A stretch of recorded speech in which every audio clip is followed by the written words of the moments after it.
This is case study 103. The vertical is financial services.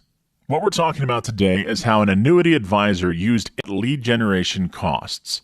Specifically, we're going to show you the one and only one tweak he made to his already successful lead gen campaign that immediately cut his cost per lead by 90% versus the industry average. We'll start, as we always do, with a little background on the client and the vertical. Annuity advisors are a niche within the financial advisor space. They typically work with individuals with at least $1 million in assets and are paid a percentage, typically 7%, of the assets they manage.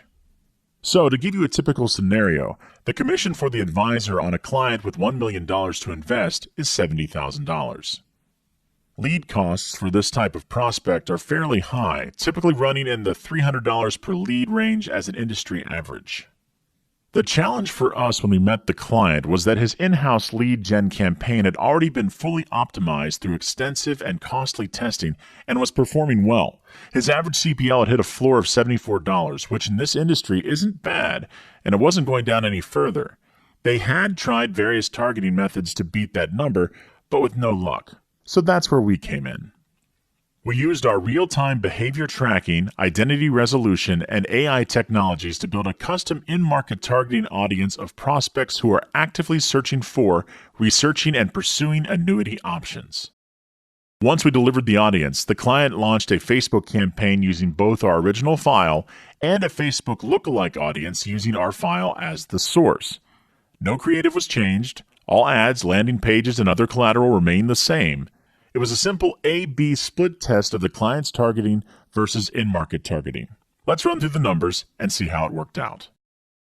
Again, an industry average cost per lead for this vertical is around $300. That's considered pretty respectable. Before we met, the client had been able to optimize his funnel and get the cost down to $77.47, which is considered very good. But now, once that same funnel switched from using the client's in-house targeting to in-market targeting, the cost per lead dropped to $26.11, which is a 92% reduction from that respectable industry average, and a 66% reduction from their already optimized control campaign. Now, as you think about those numbers, remember this. Because the campaign was being run directly against a control, and the targeting was the only variable that changed, it's another demonstration of what we've seen throughout this series. In-market targeting can consistently beat even long-running optimized campaigns because the targeting filters out the wrong people. When you do that, when you market to the needles and get rid of the non-buying haystack, costs can't help but go down, and results can't help but go up.